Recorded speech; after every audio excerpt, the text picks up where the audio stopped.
Dear colleagues, I want to introduce our work on molecular modeling of glutamate acylation mechanisms in the active site of N-acetylglutamate synthase.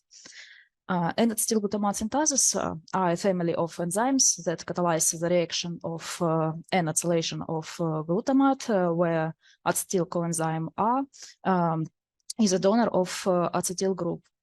There are two large groups of N-acetylglutamate synthase identified on the basis of phylogenetic and structural analysis. It's bacteria-like NACs and vertebrate NACs. So the first one usually are hexamers, and they play a role in linear arginine biosynthesis pathway. And the second one, vertebrate NACs, are usually found in tetramers form and N-acetylglutamate is an essential activator of carbamyl phosphate synthase 1. So these two classes are include apparently related enzymes, but the active sites are strongly different. The catalytic mechanisms has not been reliably established, but no, for this N-acetylglutamate synthase. And our work is to study the glutamate and acylation mechanisms in the active site of bacteria NACs from Neisseria gonorrhea. So this protein is a hexamer, which each monomer of which include amino acid kinase domain and N-acetyltransferase domain. And to understand the mechanism, we should study the binding processes and the chemical reaction itself. And let's start from the binding stage.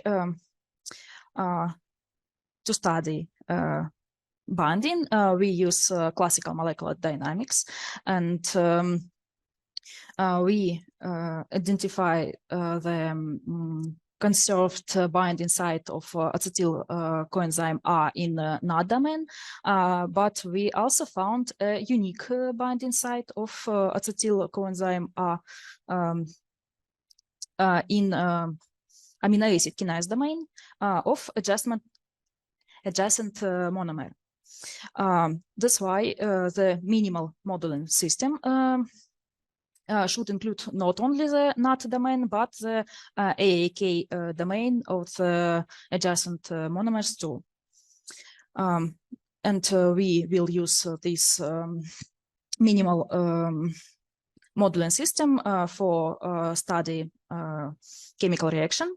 But let's go back to the binding processes. In our reaction, there are two substrates, and first one was acetyl coferment R, and now we consider the L-glutamate. The glutamate binding site is well known, and so we use classical molecular dynamics to understand the effect of the enzyme. The comparison of the distribution of psi angle in L-glutamate in water solution, the black one, and in the active site of NACs, the orange one, show that the conformation which preferred for proton transfer, this psi angle equal to 0 in active site of the protein is occurs more often than in solution. And we also note that there are two different positions in the active site which relate to psi angle equals to 0, and both of them are stable, and both of them preferred for proton transfer. Now we know about binding sites, and let's go to the reaction mechanism. There are a lot of mechanisms of N-acylation in GCN5 related NAT family, but the most perspective is direct SN2 attack, and the most common acylation reaction mechanism for such proteins showed on the slide. And in literature, we know the glutamate acylation mechanism proposed for bacterial NACs, but it involves the direct attack of glutamate to acetyl group of acetyl coenzyme A, with proton transfer to glutamate amino acid. And the next step is cleavage of CS bond. But there are some disadvantages of the proposed mechanisms. Firstly, glutamate 353 as a base, next the serine amino acid as an acid, and we also note that oxyanion hole is not involved in these mechanisms. So let's check the first part of this, the role of glutamate 353. From our classical molecular dynamics, we note that glutamate forms a salt bridge with arginine during molecular dynamic, and we also found that such salt bridge are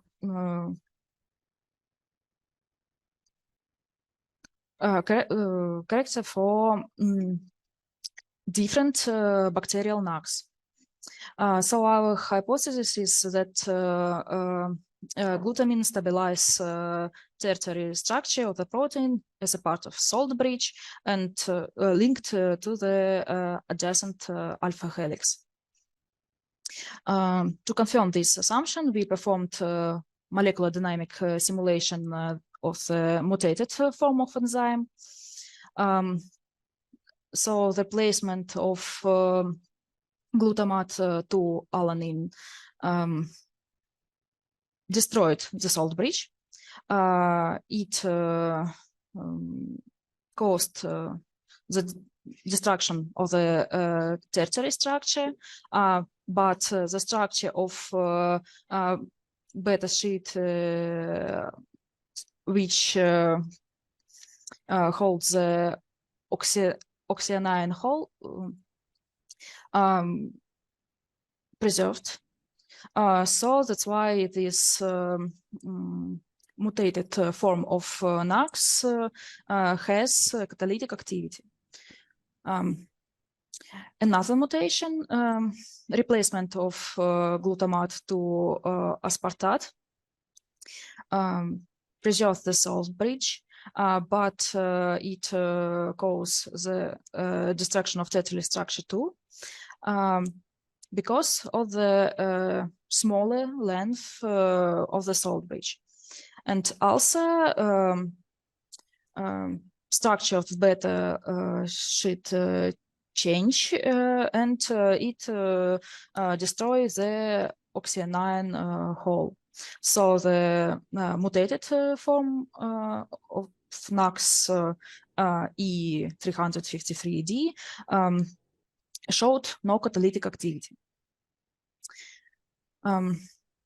One more question in this work is the form of glutamate in the active site. We calculate the 3 Gibbs energy of glutamate binding It can be done by umbrella sampling molecular dynamics. Our simulation shows that there is a binding site on the protein surface. And this binding sign on the surface influenced on the binding of glutamate in the active site.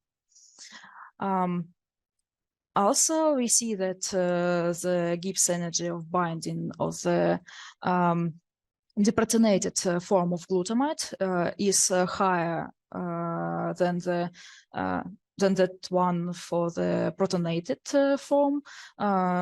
So we think that deprotonation of glutamate is carried out before the glutamate enters the active site. Since there are no suitable proton acceptor residue in the active site. And let's move to the main part of the modeling, to the chemical reaction. As you know, the classical force field cannot allow us to describe the breaking or formation of the chemical bonds. And also we cannot describe the entire protein using quantum methods. So we use combined quantum mechanics, molecular mechanics methodology. We describe active site by quantum method. And our quantum part include substrates, acetyl coenzyme R and L-glutamate, oxyanion hole, and some side chain of serine and arginines, and water molecules. They all form hydrogen bonds with substrates. The first step of chemical reaction is a direct attack of glutamate to acetyl coenzyme R, and we also see that oxyanion hole stabilize the first intermediate. The second step of the chemical reaction is the cleavage of CS bond, and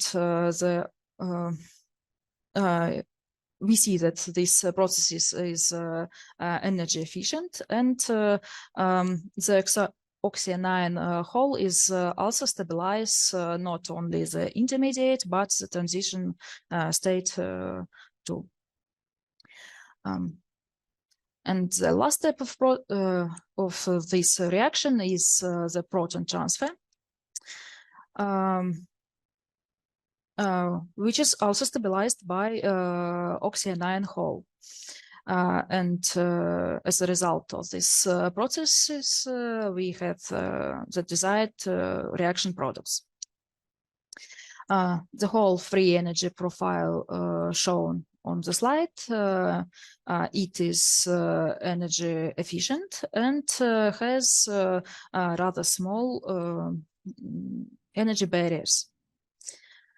But there is a question, is there biochemical or structural evidence for the reaction actually follows the proposed mechanisms? And we can also, we think that yes, we align the structure of bacterial and vertebrate NACs and found that oxyanion hole has the similar structure.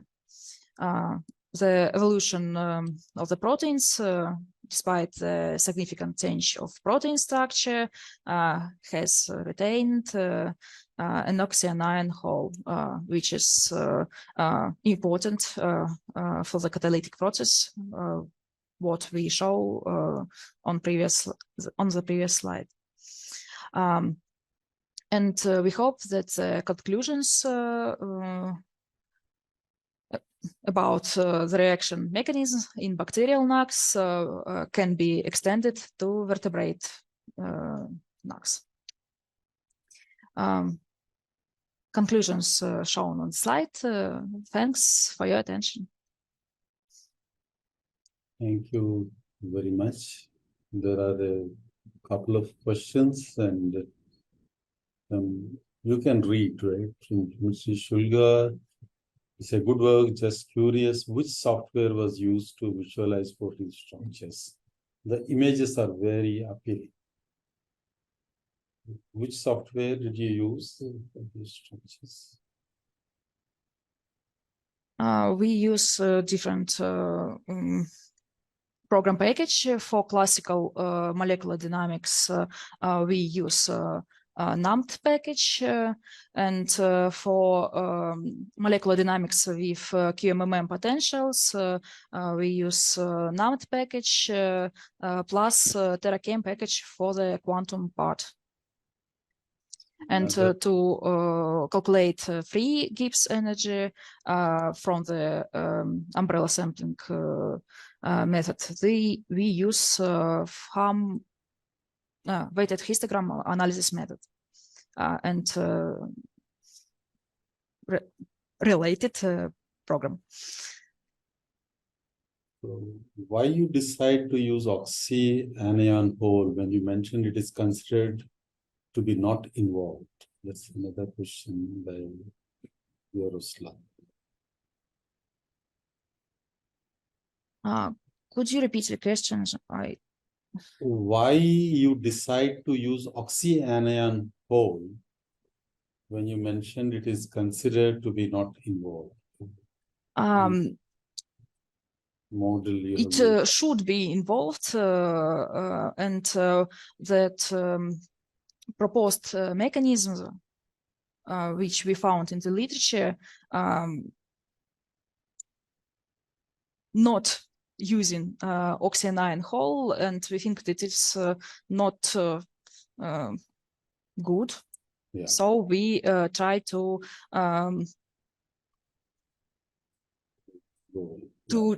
did a new version of the mechanisms. Shulga's